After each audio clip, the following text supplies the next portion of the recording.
Hi, AG Squared here, and today we're going to be reviewing and showing me using the 40-volt electric chainsaw from Ryobi.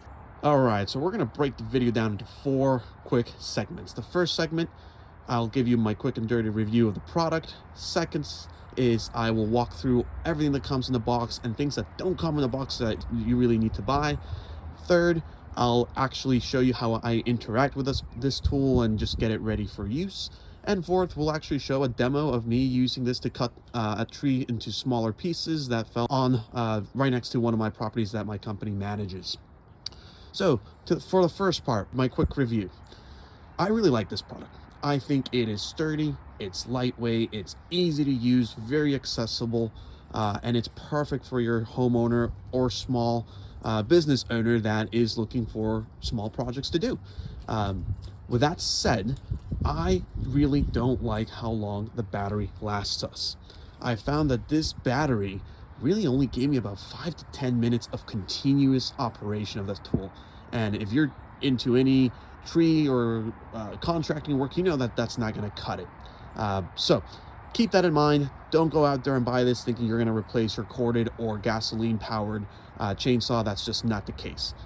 But again, for $230, including the battery and charger, I think this is very accessible for your typical home buyer or small business owner. So with that, let's actually walk through each part individually. Let's start with the charger and the battery. Now, I've got the charger hooked up to my truck, and it is giving us some juice. Let me get this oriented the right way for us. It might be a little hard to see, but we've got a green indicator in the top right square here. And then we've got a description of all the different other indicators. So very self-explanatory. I actually like this because it's really quite easy to just simply hook up. It's small, and it's not as bulky as some of the other chargers out there.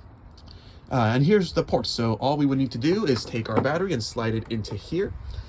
And now a little bit about the battery itself. Big battery, 4 amp hour Ryobi 40-volt lithium battery.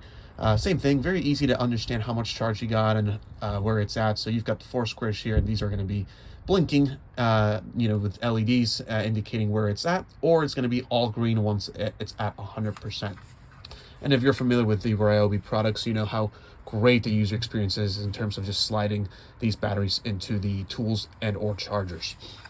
If you're not sure about it, this is your safety release to disengage the battery from whatever it's charging or whatever tool it's hooked up to. So let me move this over here so we can get it ready for use here shortly.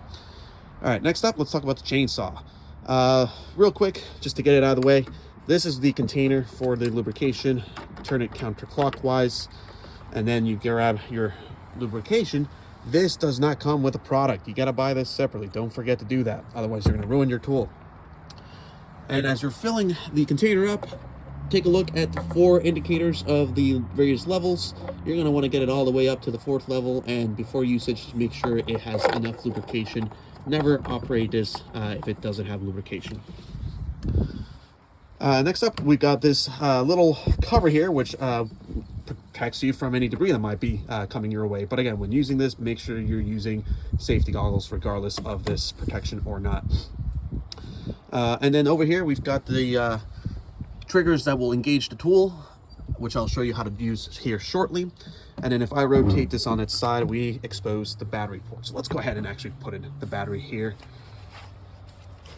All right, so port facing that direction, and I'm just gonna slide it in, and you're gonna hear a nice click once it's fully engaged.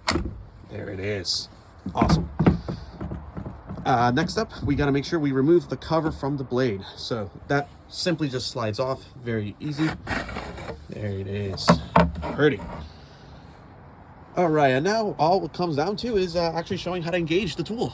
So this top trigger here is the safety. You got to simply engage it and then press down on this trigger. I'm going to go ahead and show that in action, so you might want to lower the volume.